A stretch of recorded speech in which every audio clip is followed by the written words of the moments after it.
How are you doing today, Tom? I'm very well. How are you? Well, my 20-year-old radio DJ self is a little bit jealous of this moment because I didn't have this opportunity when I was 20 years old to talk to one of the people who created the music that I was playing. Yeah, well, it's classic. Fortunately, you can listen to it all. Yeah, still. Right. Yeah.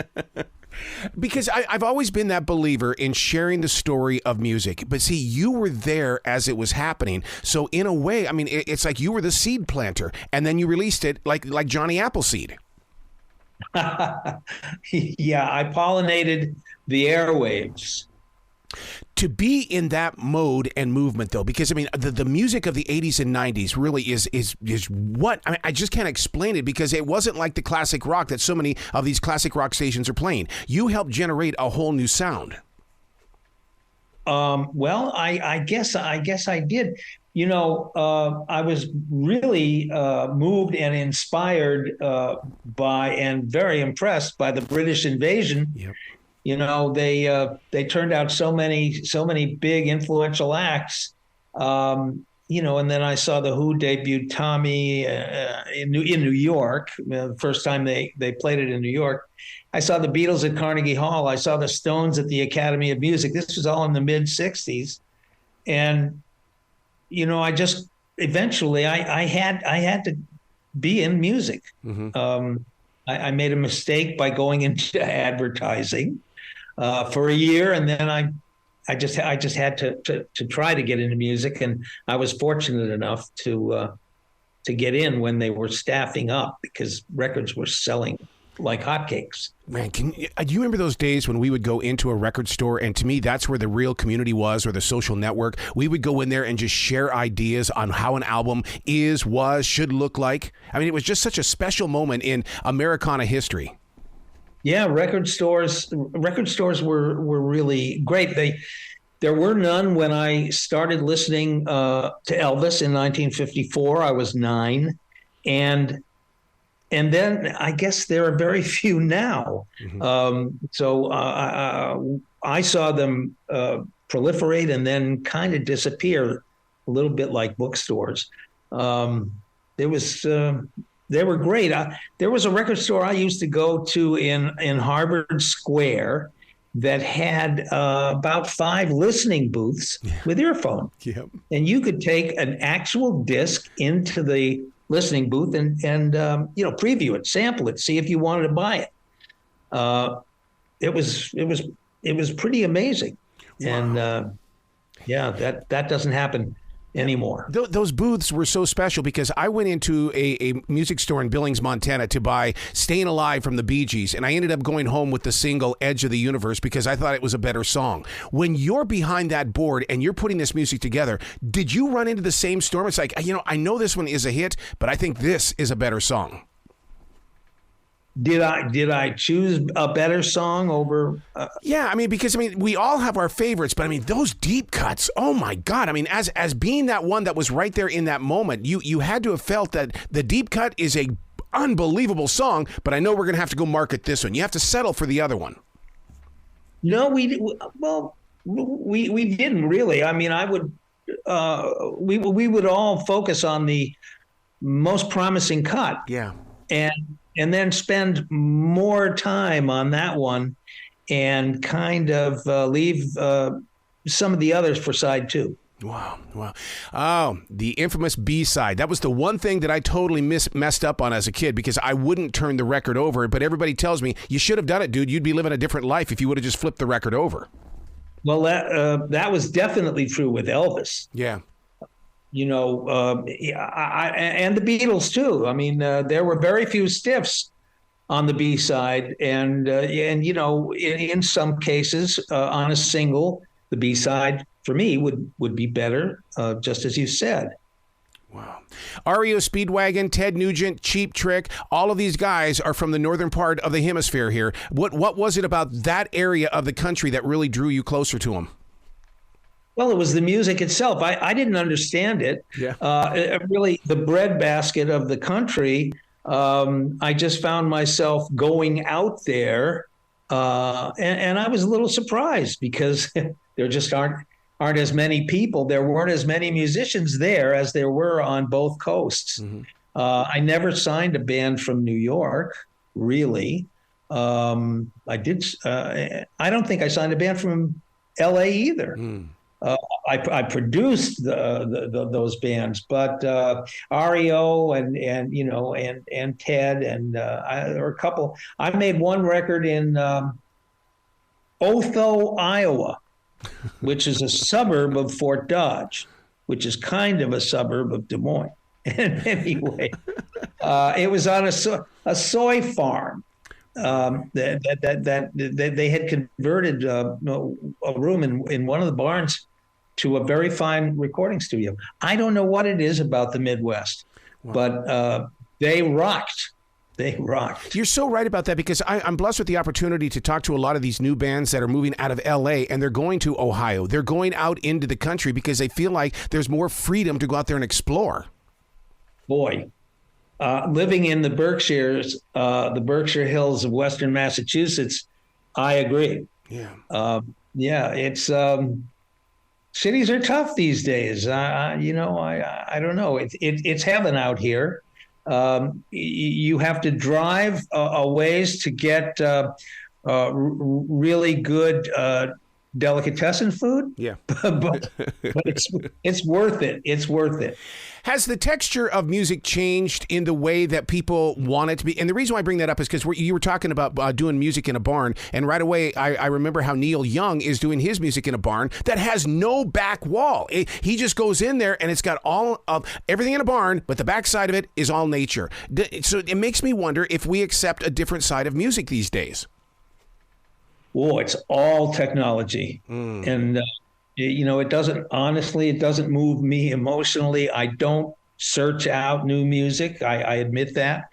But we listen to music in the studio. Now they pretty much look at it on a screen, and you can take this section and quickly move it to that area. You can move choruses around and do edits right on the screen via computer.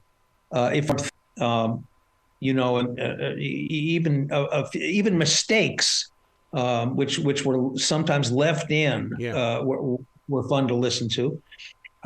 It's quite different. I feel like channeling my parents by saying, "You call that music?" That is so true, because I'm a DJ for many high school dances, and they're always bringing their smartphones up. They're going, do this one here, do this one here. And I'll listen to it in my headphones. I'm going, what the heck is this? I'm not playing this song. It's not going to move this floor. Yeah. Well, yeah. Some of them are good, but gee whiz, I just don't understand. I can't see really people saying, "Oh, they're playing our song," talking about a current hit. I know I sound like an old fuddy-duddy, but I just listen to music from the 60s, 70s, and 80s, and it's inspiring. It moves me. I still can't get over the fact that my mother was singing "Ain't That a Shame" from Cheap Trick in the car, and I couldn't figure out how she knew that song. Because as a kid, I mean, that was my song. That wasn't her song. How did she know the lyrics to that? Well, people grow up in houses now, kids, where dad, was a product of that generation and plays Zeppelin and plays, stuff from the 60s, 70s, and 80s. And everyone from the age of 15 to the age of 80 knows some classic rock. My son is an A&R guy at Warner Records in LA, and he knows just as much about the music from that era as I do. At the same time, we can't really talk about how records are made because I don't understand. I don't understand how they find bands through algorithms on social media. I liked human beings playing real instruments. That's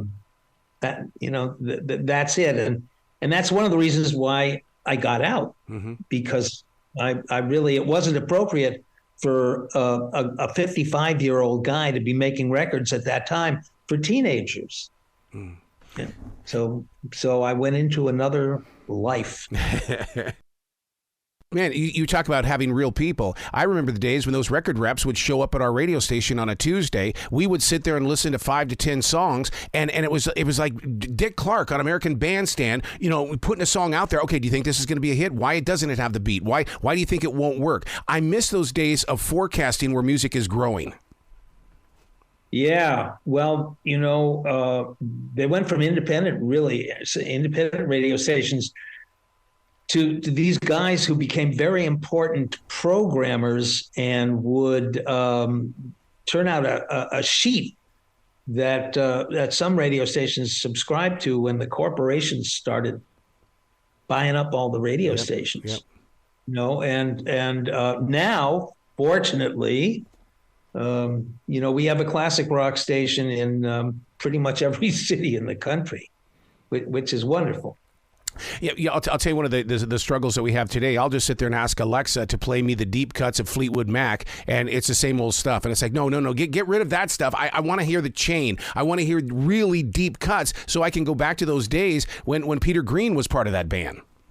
Well, yeah, I feel that when you mention them, Rumors is probably the best bang for your buck album ever made. Yes.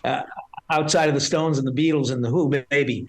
But, Rumors, I think, had 12 big hits out of 14 cuts. Mm-hmm. Wonderful, wonderful stuff. When you were in that studio with these creative minds, I mean, this is the day when everybody was in that room all together. Did you give them the creative right to have exploration, or did you have to lead them in ways saying, okay, I understand where you're going with this, but I think we need to go this way so we can have a better sound? I would suggest things. Producers do not have the authority to make the band do anything. We are hired, and we can be fired. People think producers, can say, no, we're not going to do that, or you've got to do it this way. I mean, if you're George Martin, maybe you can do that, but we're collaborators, and I'll suggest something. We'll try it. If it doesn't work, we won't do it. Usually does work if you're a good producer. That's the deal. We work. Hopefully, we work together, and things turn out much better if everybody's working together. I would love to see how readers are going to read this book, because I find myself going through the pages and then I stop for a moment and then go to YouTube and listen to the music, and then I'll go back and go through the paragraphs again, because it's almost like I need to reacquaint myself, because on the page I can hear the music, but I physically have to hear the music as well. But I mean, you're giving me a ticket to ride is what you're doing, to go deeper into the channels of music. Yeah, I was hoping to do that.